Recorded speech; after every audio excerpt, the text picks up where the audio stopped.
कहते हैं सपने वो नहीं जो हम लोग सोते हुए देखते हैं, सपने वो है जो हमें सोने नहीं देते हैं। Hello everyone, welcome to Cogent IAS. तो आपके साथ मैं किस लिए जुड़ी हूँ? तो आपके साथ हम मैथ्स पढ़ाने के लिए जुड़ी हूँ, ठीक है। एनसीईआरटी को कवर करने के लिए हमारा क्या एनसीईआरटी सीरीज चल रहा है, तो हम लोग एनसीईआरटी बुक को कवर कर रहे हैं 6 to 12, मैथ के 6 to 12 को कवर कर रहे हैं। तो सबसे पहले हम 6 क्लास को पढ़ रहे हैं, ठीक है। उसमें सबसे पहला चैप्टर क्या है? तो संख्याओं की जानकारी। हम लोग अपनी संख्याओं की जानकारी के बारे में पढ़ रहे हैं। तो आइए इसे देखते हैं। कल हम लोगों ने जो पढ़ा था वो हम लोग 2 मिनट में इसे रिवीजन कर लेते हैं, ठीक है। फिर उसके बाद हम लोग आगे बढ़ेंगे। तो सबसे पहले हम लोगों ने पढ़ा था कि संख्या किसे कहते हैं, ठीक है। तो संख्या वो गणितीय वस्तु है जिसे गिनने, मापने और नामकरण करने के लिए किया जाता है, उसे हम क्या कहते हैं? संख्या कहते हैं। हमें संख्या की जरूरत क्यों पड़ी थी? आपको हम लोगों ने पिछले क्लास में पढ़ाया था। इसलिए पड़ी थी क्योंकि हमें बड़े अमाउंट में गिनने में हमें प्रॉब्लम आ रही थी, तो इसीलिए हम लोगों ने मिलके ये 10 संख्याओं का निर्माण करा। क्या? इस 10 संख्याओं का निर्माण करा। पहले के टाइम में जो पूर्व के जो लोग होते थे, जो गुफाओं में रहते थे, तो वो लोग क्या करते थे? किसी प्रतीक, आकृति, चिन्ह के द्वारा गिनते थे। मतलब ऐसे अगर ऐसे लाइनिंग है, ठीक है, वो लोग अगर पत्थर इकट्ठे करते थे, ठीक है, ऐसे मान लीजिए यहाँ पे 5 है, तो वो लोग क्या करते थे? ऐसा प्रतीक होता था, उसमें काउंट करते थे 1 2 3 4 5, तो उतने को काट देते थे 1 2 3 4 5, तो इसको काट दिए, यानी कि इससे हम लोग डिजिट को गिनते थे, ऐसे करते थे। लेकिन जैसे जैसे हमारी जनसंख्या बढ़ती जा रही थी, तो हमें क्या हो रहा था? हमें काउंट करने में प्रॉब्लम आ रही थी। इसीलिए हम लोगों ने क्या किया? संख्याओं का निर्माण किया, ठीक है, संख्या का निर्माण किया। हमारी जो पूरी अंक गणित है इसी 10 डिजिट पे टिकी हुई है। हमारी जो अंक गणित है, कुल कितनी संख्याएं है? तो कुल 10 संख्याएं हैं। कौन कौन? 0 1 2 3 4 5 6 7 8 9, ठीक है। और ये हम लोगों ने ऐसे प्रतीक बना दिया है कि जो ऐसा दिखेगा उसको हम 1 कहेंगे, जो ऐसा दिखेगा उसे हम 2 कहेंगे, जो ऐसा दिखेगा उसे हम 5 कहेंगे। ये हम लोगों ने ही बिल्ड किया है, हम लोगों ने ही प्रतीक दिया है कि ये ऐसा दिखेगा तो इसे 1 पढ़ेंगे, ऐसा दिखेगा तो उसे 2 पढ़ेंगे, ऐसा दिखेगा तो उसे 6 पढ़ेंगे। ये हम लोगों ने मिलकर ही डिसाइड किया है कि ये ऐसे ऐसे प्रतीक होंगे। यहाँ पे ये अगर ऐसा दिख रहा है तो वो 3 होगा, ऐसा दिख रहा है तो 4 होगा। ये हम लोगों ने ही डिसाइड किया है। क्यों डिसाइड किया है? क्योंकि हमारी जो जनसंख्या बढ़ते जा रही थी, तो हमें जो काउंट करने में, जो कुछ भी कोई भी चीज़ काउंट करने में प्रॉब्लम आ रही थी, इसीलिए हम लोगों ने क्या किया? संख्याओं का निर्माण किया, ठीक है। आगे क्या है? शून्य को पूर्ण संख्या माना गया है, ठीक है। तो प्राकृत संख्या और पूर्ण संख्या क्या होती है? तो काउंटिंग की संख्या को हम प्राकृत संख्या कहते हैं। यानी कोई भी सामान हमें गिनना होता है तो हम लोग क्या करते हैं? 1 से स्टार्ट करते हैं, ठीक है। तो 1 2 3 4 5 अनंत तक, तो उसे हम क्या कहते हैं? प्राकृत संख्या कहते हैं। उसी में अगर 0 ऐड हो जाता है तो हम उसे क्या कहते हैं? पूर्ण संख्या कहते हैं। हम ऐसे लाइन ग्राफ के द्वारा आपको बताए थे कि 1 2 3 4 5 6 डॉट डॉट इन्फिनिटी तक। क्या है? 1 2 3 4 5 6 इन्फिनिटी तक। इसे हम क्या कहेंगे? तो काउंटिंग की संख्या को हम क्या कहेंगे? Natural number, natural number.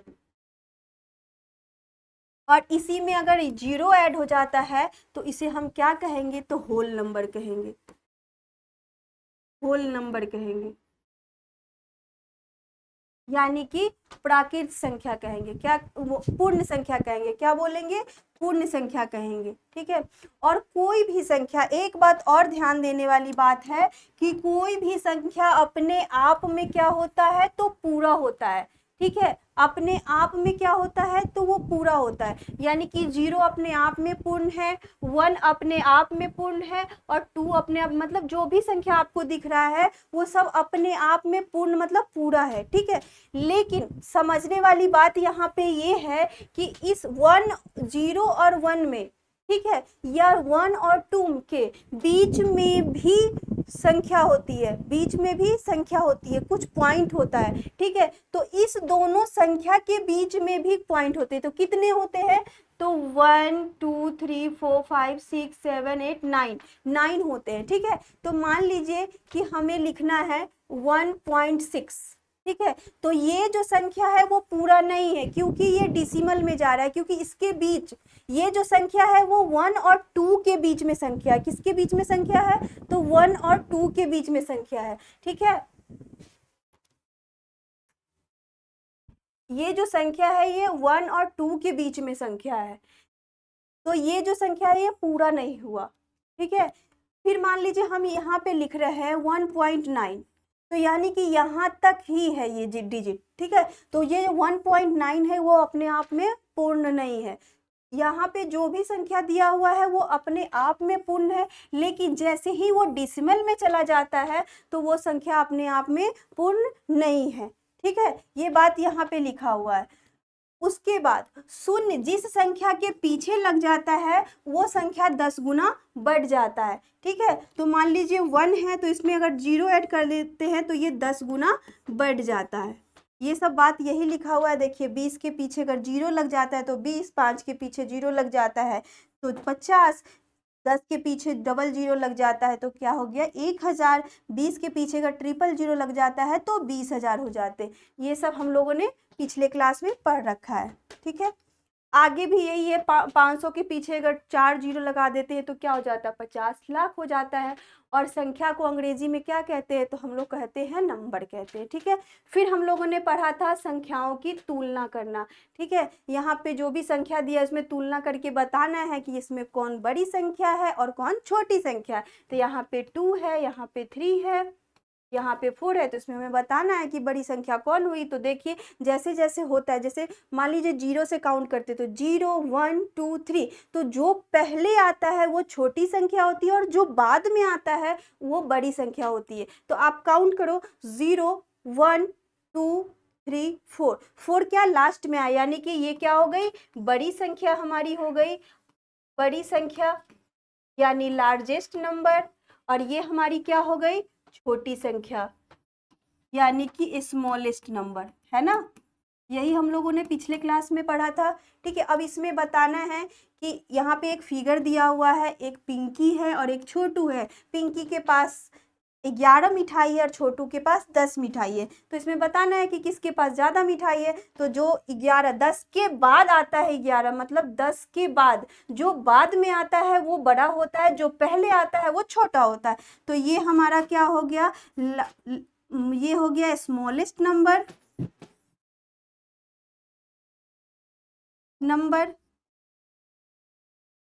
और ये हमारा क्या हो गया, लार्जेस्ट नंबर।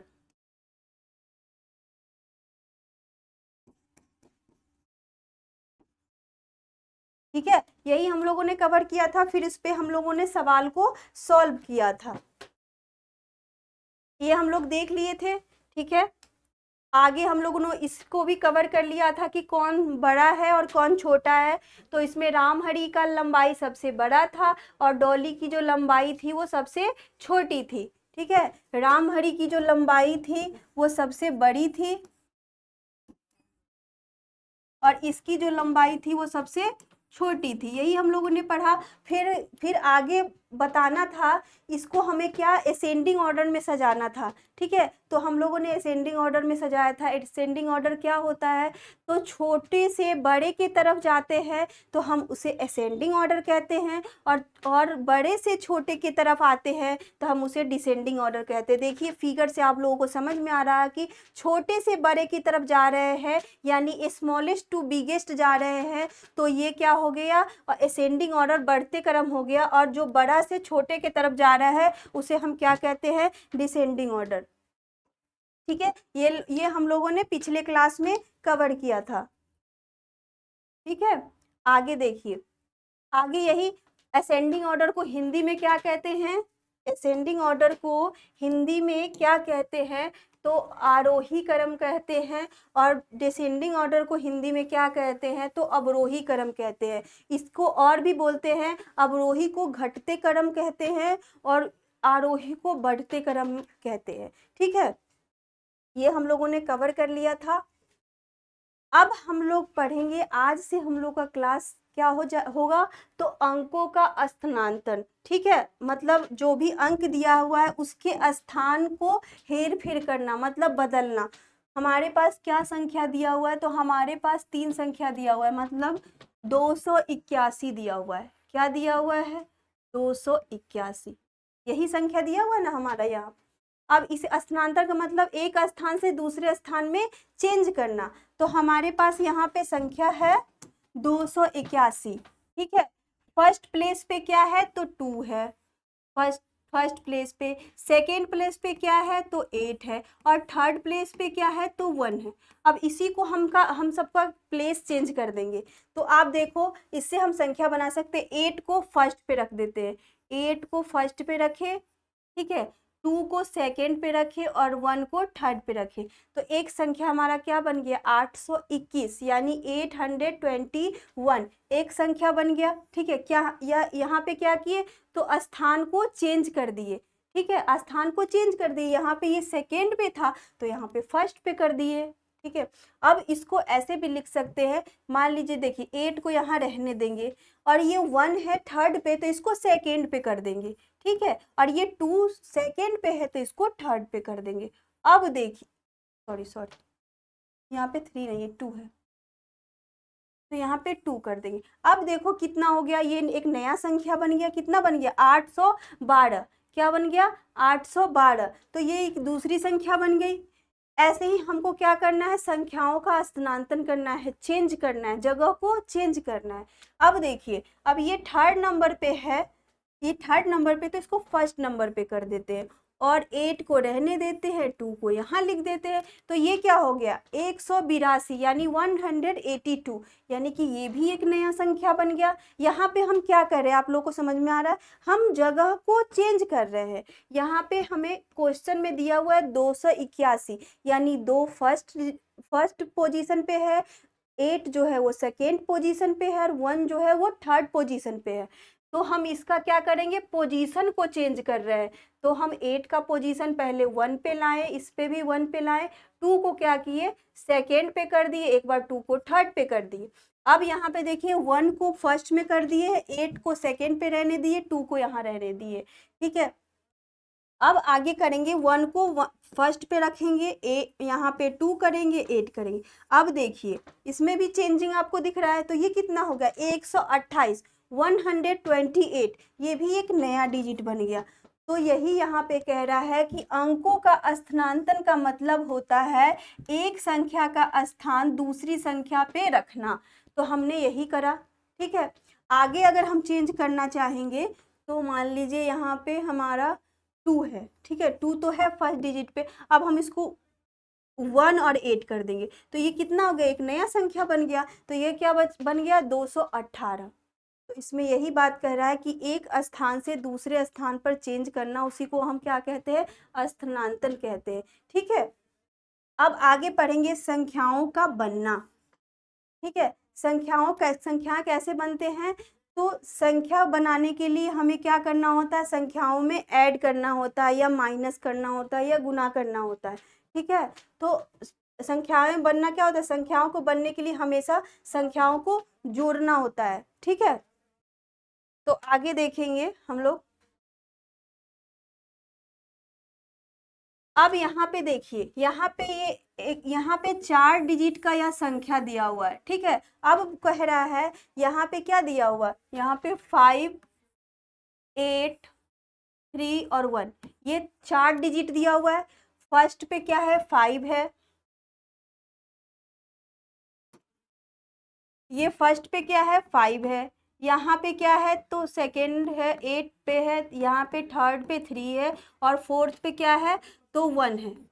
ठीक है, सबका जगह अलग अलग है। अब इससे हमें पूछ रहा है कि इसको चेंज करके हम कितनी संख्या बना सकते हैं, ठीक है। इस संख्या का प्लेस चेंज करके कितनी संख्या बना सकते हैं, तो इसे हम चेंज कर करके कितनी संख्या बना सकते हैं, कुल 24 संख्या बना सकते हैं। कैसे बना सकते हैं, तो देखिए यहाँ पे ये 5 है, ठीक है। तो सबसे पहले क्या करेंगे हम, सबसे पहले यहाँ पे करेंगे तो देखिए 8 सेकेंड पे लाएं, ठीक है। यहाँ पे 5 कर देंगे, यहाँ पे 3 है, यहाँ पे 1 है, ठीक है। एक नई संख्या बन गई। फिर यहाँ पे 8 है, ठीक है, 3 है, 1 है और 5 है, ठीक है। फिर आगे बढ़ेंगे, 8 है, 1 है, 3 है और 5 है।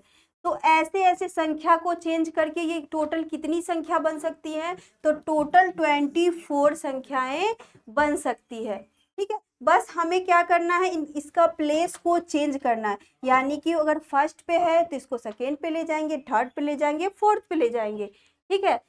यहाँ पे अगर 4 अंकों की संख्या दिया हुआ है तो हमें बताना है कि इसको चेंज करके कितनी संख्याएं बन सकती है।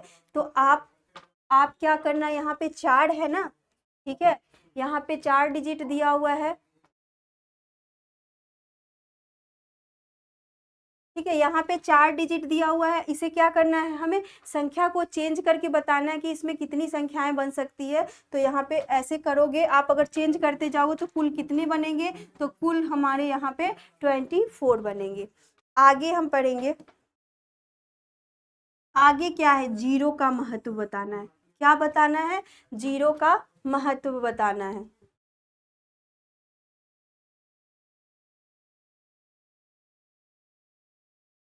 तो जीरो जो है, अंक गणित में जीरो एक अद्भुत अद्भुत है, ठीक है। अकेला हो तो उसका कोई मूल्य नहीं होता है। मान लीजिए आप कभी किसी वस्तु को जीरो से काउंट करे हैं क्या, तो नहीं किए हैं, ठीक है, नहीं ना किए हैं। अगर हमको काउंट करना होता है तो हम क्या करते हैं, हम 1 से स्टार्ट करते हैं, ठीक है। आपके पास अगर 10 रुपए हैं, ठीक है, डेली मम्मी आपको पैसे दे रही है और काउंट करने के लिए कह रही है कि कितने रुपए आपके पास है, एक एक के सिक्के हैं, ठीक है, आपके पास काउंट करने के, तो आप क्या करते हो, जीरो से नहीं स्टार्ट करते हो ना, 1 से स्टार्ट करते हो। तो 1 2 3 4 5 6 7 8 9 10 ऐसे गिनते हैं, ठीक है। तो जब जीरो अकेला होता है तो इसका कोई वैल्यू नहीं होता, कोई मोल नहीं होता है। लेकिन अगर हमारा किसी संख्या के साथ वो जुड़ जाता है, ठीक है, किसी संख्या के पीछे लग जाता है, तो उसका मूल्य बढ़ जाता है, ठीक है। जैसे हमारे पास जीरो को छोड़कर हमारे पास कुल कितनी संख्याएं हैं, तो कुल कुल हमारे पास 9 संख्याएं। कौन कौन, तो देखो 1 2 3 4 5 6 7 8 और 9। जीरो को छोड़कर हमारे पास कुल कितनी संख्याएं हैं, तो हमारे पास कुल 9 संख्याएं हैं, ठीक है। तो कुल 9 संख्याएं हैं। अब हम जीरो को किसी संख्या के पीछे लगा देते हैं तो देखो उसका वैल्यू कितना बढ़ जाता है। वही बात यहाँ पे लिखा हुआ है कि जीरो अकेला हो तो उसका कोई मूल्य नहीं होता है, इसके पहले अगर एक लग जाए तो जीरो का मूल्य जो है वो बढ़ते चला जाता है, ठीक है। तो यहाँ पे देखो जीरो को हम लगा देते हैं एक के साथ, तो ये कितना हो गया, 10 हो गया। मतलब ये कितना गुना बढ़ गया, तो 10 गुना बढ़ गया। अब जीरो का कितना वैल्यू हो गया, बहुत वैल्यू हुआ ना। मतलब यहाँ पे किसी संख्या के साथ अगर वो जुड़ जाता है तो वो 10 गुना बढ़ जाता है, ठीक है। यहाँ पे अगर 20 में डबल जीरो ऐड कर दे रहे हैं, ठीक है, तो ये भी संख्या का मान कितना बढ़ गया, यहाँ ये क्या हो गया, 200 हो गई, यानी कि 100 गुना बढ़ गया, ठीक है। यहाँ पे देखो 3 पे अगर एक जीरो बैठाते हैं, यहाँ पे क्या हो गया, 30 हो गया, यानी कि इसका जो वैल्यू है वो कितना, 10 गुना बढ़ गया, ठीक है। तो हम कोई भी संख्या के पीछे जब हम जीरो ऐड कर देते हैं तो उसका वैल्यू बहुत अधिक बढ़ जाता है। तो ऐसे ही अगर जीरो रखेंगे तो 40, यहाँ पे जीरो रखेंगे तो 50, यहाँ पे 60, यहाँ पे 70, यहाँ पे रखेंगे तो 80, यहाँ पे रखेंगे तो 90, ठीक है। अब आगे देखिए, बीजगणित में ज्योमेट्री में जीरो का वह स्थान है कि जहां से जरा से भी हिलते हैं तो धनात्मक और ऋणात्मक भाव पैदा हो जाते हैं। अब इसको हम लाइन ग्राफ के हिसाब से आपको समझाएंगे कि कैसे धनात्मक हो जाता है और कैसे ऋणात्मक हो जाता है।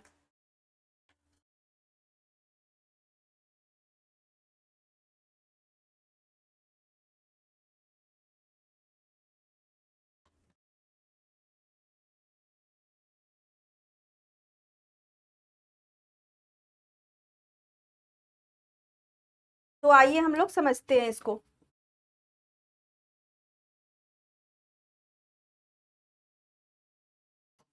अब देखिए, इसे हम एक लाइन ग्राफ लेंगे।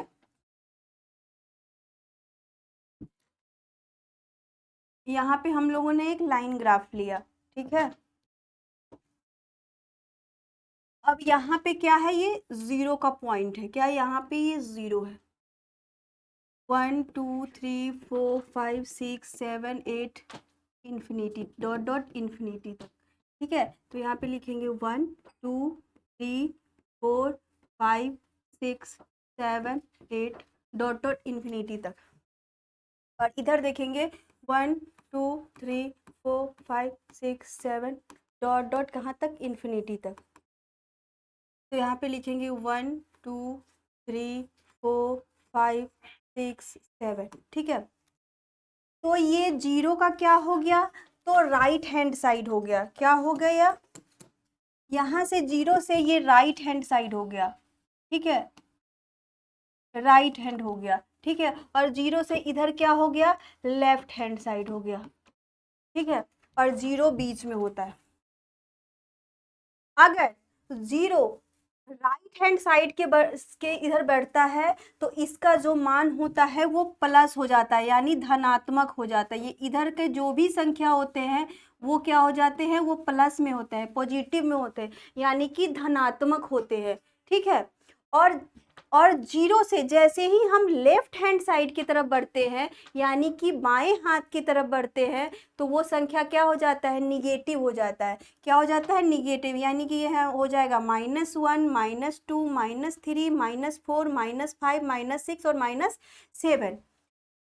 तो राइट हैंड साइड के तरफ बढ़ेंगे तो क्या हो जाएगा, प्लस हो जाएगा, और लेफ्ट हैंड साइड की तरफ बढ़ेंगे तो माइनस हो जाएगा, ठीक है।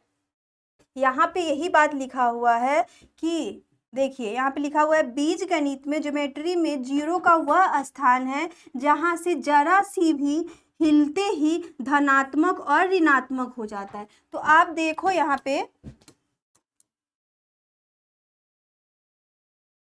पे देखो ये जीरो बीच में है, ठीक है। जैसे ही जरा यहाँ से हिलोगे तो ये क्या हो जाएगा, पॉजिटिव में हो जाएगा, ठीक है, यानी कि धनात्मक हो जाएगा। और जैसे ही इस जीरो से हम बाएं तरफ बढ़ते हैं, यानी लेफ्ट हैंड साइड की तरफ बढ़ते हैं, तो हमारा क्या हो जाएगा, निगेटिव हो जाएगा। क्या हो जाएगा, निगेटिव हो जाएगा।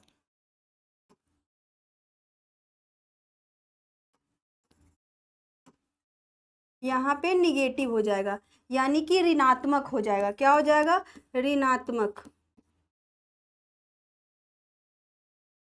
क्या हो जाएगा, ऋणात्मक हो जाए। तो जीरो से जैसे ही हम राइट हैंड साइड की तरफ जाएंगे तो पॉजिटिव होगा, यानी धनात्मक होगा। और जीरो से जैसे ही हम बाएं तरफ जाएंगे, यानी लेफ्ट हैंड साइड जाएंगे, तो क्या हो जाएगा, ऋणात्मक हो जाएगा। तो यही बात यहाँ लिखा हुआ है कि हम अगर थोड़ा सा भी हिलते हैं तो क्या हो जाएगा, धनात्मक और ऋणात्मक भाव पैदा हो जाते, ठीक है। और एक यहाँ से एक चीज और समझिए कि जीरो सबसे छोटा है, ये आपको पता है, ठीक है। आपको बताएं कि 0 1 2 हमारे अंक गणित में कितनी संख्या है, तो टोटल कितनी है, 10 है, ठीक है। तो जीरो से स्टार्ट करते, 0 1 2 3 4 5 6 7 8 9 इन्फिनिटी तक, ठीक है। लेकिन आप बताओ कि अगर हम जीरो से लेफ्ट हैंड साइड की तरफ बढ़ते हैं तो ये -1 -2 -3 -4 होता है। तो अब बताना है कि ये तो बढ़ते क्रम में जा रहा है, यानी कि जीरो से इधर जो भी संख्या जा रही है वो सब बड़ी संख्या है, जीरो से सब बड़ी संख्या है। लेकिन जीरो से अगर माइनस की तरफ जाएगी, यानी लेफ्ट हैंड साइड की तरफ जा रही है, तो वो सारी संख्याएं जो है वो जीरो से छोटी है, यानी जो भी माइनस में जा रही है वो संख्या क्या है, तो जीरो से छोटी है। यानी कि यहाँ पे -1 है तो जीरो से छोटा है।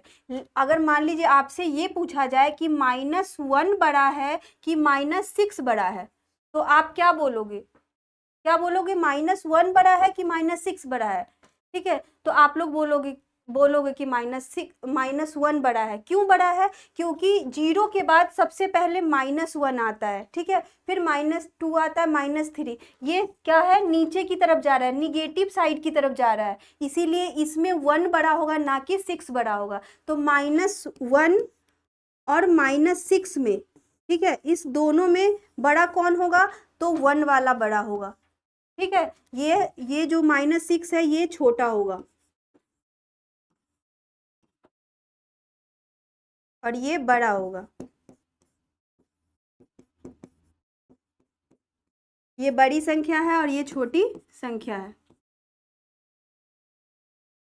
तो जिसमें माइनस लग जाता है, ठीक है, तो वो छोटी संख्या हो जाती है, और जिसमें प्लस होता है वो बड़ी संख्या होती है। यानी कि 0 से जो राइट हैंड साइड की तरफ जा रहा है वो बढ़ते क्रम में जा रहा है, वो बड़ी संख्या है, और जो 0 से लेफ्ट हैंड साइड की तरफ जा रहा है वो छोटी संख्या है, ठीक है। यहाँ से ये कवर हो गया। अब आगे पढ़िए, देखिए क्या लिखा हुआ है। ज्योमेट्री में यह सबसे बड़ा कोण बनता है, ठीक है। 0 जो है वो ज्योमेट्री में सबसे बड़ा कोण माना जाता है। तो हम लाइन ग्राफ की उससे देखेंगे। देखिए यहाँ पे एक लाइन खींचेंगे, ठीक है, यहाँ पे ये 0 है, ठीक है।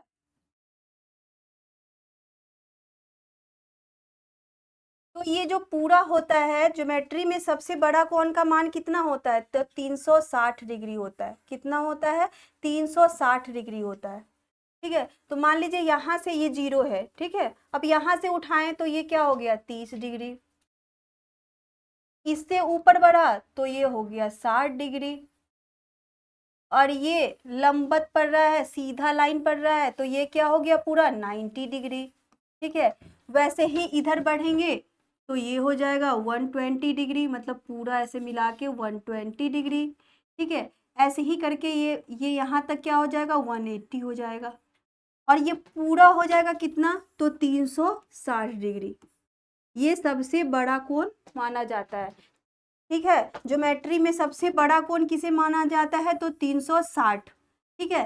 तो 0 भी इसी तरह से लिखा जाता है ना, 0 ऐसे शून्य की तरह, और पूरा ये 0 के इर्द गिर्द ही घूम रहा है, ठीक है। तो ये जो 0 है वो सबसे बड़ा कोण माना जाता है, ठीक है। 360 पे 0 आता है तभी ये 360 बनता है। यानी कि यहाँ पे क्या लिख रहा है? ज्योमेट्री में यह सबसे बड़ा कोण बनता है। ज्योमेट्री में सबसे बड़ा कोण 0 बनता है। क्या बनता है? तो 0 बनता है। यहाँ पे क्या है? 0 से स्टार्ट करते हैं, यहाँ पे 30, यहाँ पे 60, यहाँ पे 90, ऐसे करके कितने बनते हैं? तो 360 बनते हैं। और ज्योमेट्री का सबसे अधिक कोण जो होता है वो 360 डिग्री होता है, ठीक है। अब नेक्स्ट आगे बढ़ेंगे। अब हमें क्या सीखना है? तो अब हमें नेशनल और इंटरनेशनल संख्या पद्धति को कैसे गिनते हैं वो हमें पढ़ना है। क्या पढ़ना है? नेशनल और इंटरनेशनल, ठीक है। नेशनल में कैसे गिनते हैं? तो इकाई, दहाई, सैकड़ा, हजार, 10,000, लाख, 10 लाख ऐसे गिनते हैं। और इंटरनेशनल में कैसे गिनते हैं? तो इकाई, दहाई, सैकड़ा, हजार, 10,000 और 100,000, ठीक है। कहाँ जाके चेंज हो जाता है? तो 100,000 पे चेंज हो जाता है। उसके बाद मिलियन, 10 मिलियन, 100 मिलियन, फिर बिलियन, 10 बिलियन, 100 बिलियन, ऐसे करके इंटरनेशनल में गिनते हैं। और नेशनल में कैसे गिनते हैं? तो इकाई, दहाई, सैकड़ा, हजार, 10,000, लाख, 10 लाख, करोड़, 10 करोड़, अरब, ऐसे करके गिनते हैं। और इंटरनेशनल में कैसे गिनते हैं? तो यहाँ तक तो सेम होता है, इकाई, दहाई, सैकड़ा, हजार, 10,000, ठीक है। यहाँ लाख पे आके क्या हो जाता है? तो यहाँ पे हम इसको क्या गिनते हैं? 100,000।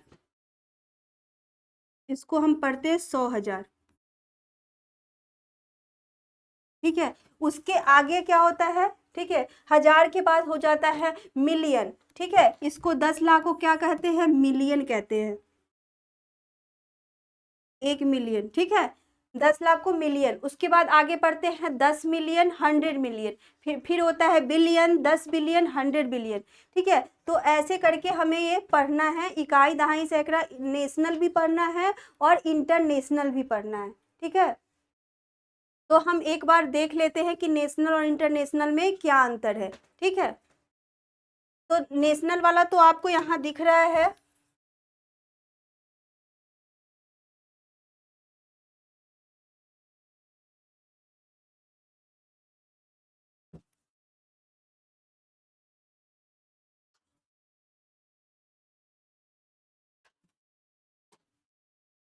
नेशनल वाले तो आप लोगों को पढ़ने आता है, देखो इकाई, दहाई, सैकड़ा, हजार, 10,000, लाख, 10 लाख, करोड़, 10 करोड़ और अरब। ठीक है, इसको ऐसे गिनते हैं तो इसको नेशनल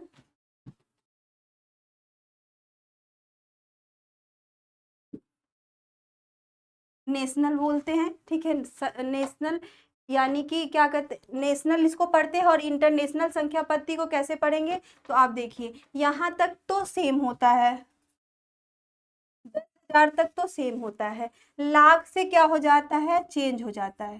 ठीक है, लाख लाख से क्या हो जाता है, तो चेंज हो जाता है। तो यहाँ पे क्या हम पढ़ते हैं, 100,000।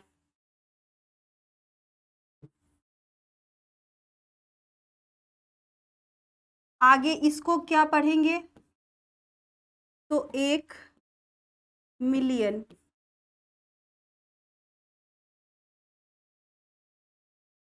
इसको क्या पढ़ेंगे, तो 10 मिलियन।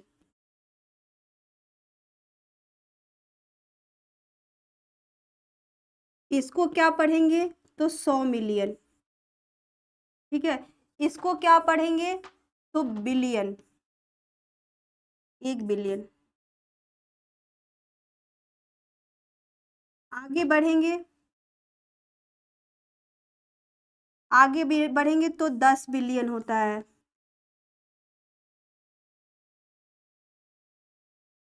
उसके बाद 100 बिलियन होता है।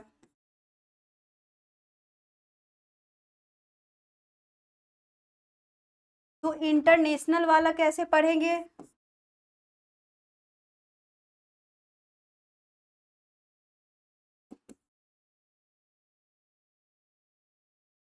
International number system.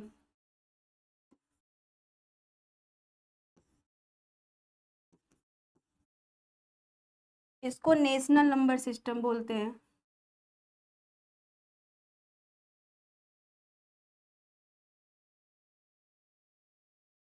ठीक है, इसको गिनेंगे, इकाई, दहाई, सैकड़ा, हजार, 10,000, लाख, 10 लाख, करोड़, 10 करोड़, अरब। इसको हम कैसे गिनेंगे, तो नेशनल नंबर सिस्टम की तरह गिनेंगे। ठीक है, और इसको क्या करेंगे, 10,000 के बाद जो 100,000, मिलियन, बिलियन में जो गिना जाता है उसको क्या कहते हैं, तो इंटरनेशनल नंबर सिस्टम कहते हैं। क्या बोलते हैं, इंटरनेशनल नंबर सिस्टम बोलते हैं। समझ में आ रहा है।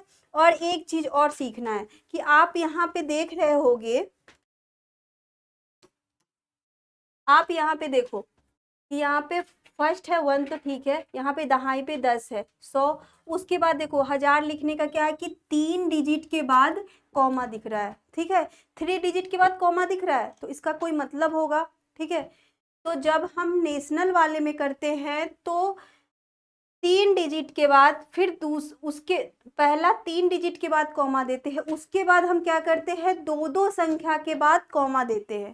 ठीक है, दो दो संख्या के बाद देते। आगे देखिए 10,000 है तो 3 के बाद कॉमा दे रहे हैं। ठीक है, अब आगे देखो कि 1 लाख दिया हुआ है यहाँ पे, तो यहाँ पे क्या है, पहला 3 अंक के बाद कॉमा है, उसके बाद दो दो अंक के बाद। अब आगे देखो यहाँ पे 10 करोड़ यहाँ पे 10 करोड़ दिया हुआ है, तो क्या दिया हुआ है, नेशनल नंबर सिस्टम में क्या करते हैं कि लास्ट में पहला 3 डिजिट के बाद कॉमा देते हैं। उसके बाद कितनी भी बड़ी संख्या दिया होता है तो हम उसको लिखने का तरीका है कि दो दो अंक के बाद हम कॉमा देते जाते हैं। ठीक है, ये नेशनल नंबर सिस्टम का लिखने का तरीका होता है। ठीक है, लेकिन इंटरनेशनल का लिखने का तरीका क्या होता है कि सारे में क्या करते हैं, हम 3 डिजिट के बाद कॉमा देते हैं। कितने बाद देते हैं, तो 3 डिजिट के बाद देते हैं। जैसे मान लीजिए 10 करोड़ लिखा हुआ है ना, यहाँ पे ये कितना लिखा हुआ है,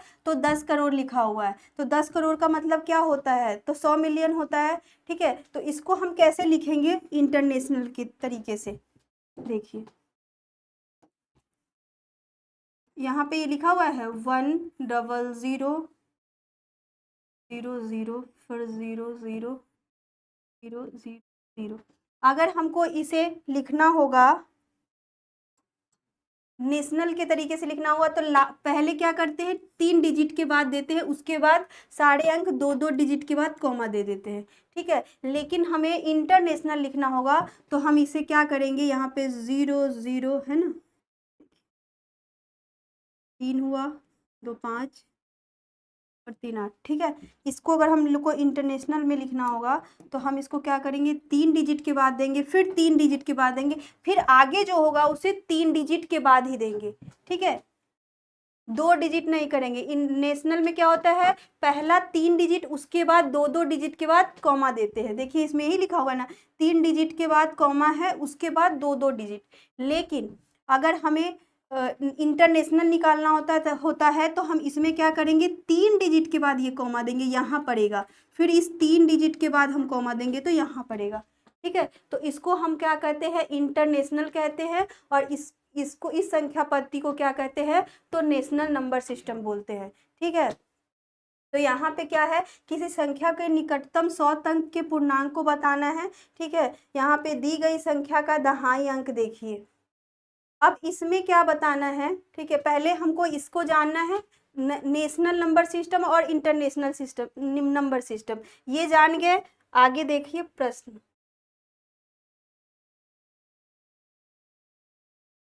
अब हम लोग एक चीज और जानेंगे कि मान लीजिए कि कोई संख्या दिया हुआ है यहाँ पे 7 8 और 9। ठीक है, और यहाँ पे दिया हुआ है 7 7 और 9 और 0। ठीक है, इसमें हमें बताना है, ठीक है, कि लगभग बताना है कि क्या हो सकता है। ठीक है, लगभग बताना है कि कहाँ तक इसको लिख सकते हैं, मोटा मोटी कैसे लिख सकते हैं। ठीक है, अगर हमें एक डिजिट से पता करना होगा, ठीक है, मान लीजिए एक डिजिट से पता करना होगा तो यहाँ पे 9 है और यहाँ पे 0 है। तो आप सिर्फ बस आपको ध्यान रखना है कि एक ये लाइन ग्राफ है। ठीक है, हमारा क्या होता है, 0 1 2 3 4 5 6 7 8 और 9, उसके बाद तो जाके 10, उसके बाद तो संख्या बन जाती। किसी संख्या के बीच में कितना होता है, तो 9 लाइन होते हैं, है ना। तो अब देखो, अगर हमको सिंगल इकाई अंक का पूछ रहा होगा कि इसका हमें लगभग मान बताना है, तो क्या बताएंगे, यहाँ पे हमारे पास 0 है और यहाँ पे 1 है। ठीक है, तो इसमें हमें बताना है कि कौन लगभग मान लिख सकते हैं। तो यहाँ पे देखो 0 कहाँ है, तो 0 यहाँ पे है और यहाँ पे 9 है। तो 5 को हम क्या करते हैं, सेंटर मान लेते हैं। क्या मानते हैं, तो 5 को हम सेंटर मान लेते हैं। अगर 5 हो या 5 से अधिक होता है तो हम इधर वाले संख्या को मान लेते हैं। अगर 5 से छोटा हो, ठीक है, 5 से छोटा हो तो हम इधर वाले संख्या को लगभग में मान लेते हैं। ठीक है, मान लीजिए, देखिए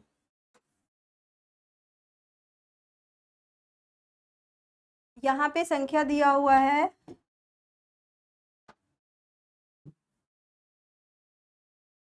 यहाँ पे दिया हुआ है 6 और यहाँ पे दिया हुआ है 7।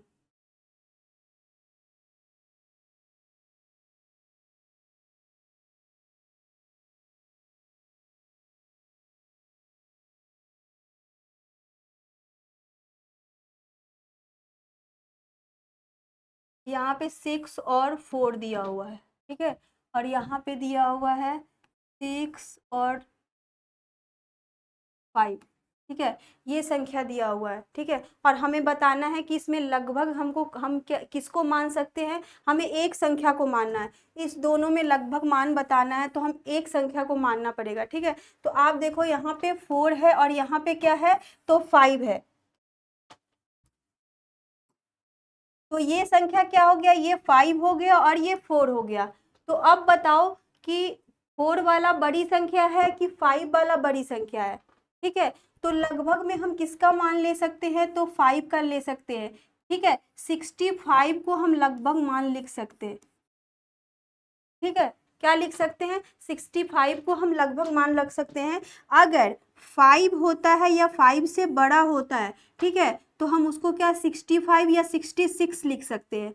लेकिन अगर 64 है तो हम इसको आगे नहीं बढ़ सकते, हम 64 ही रहने देंगे।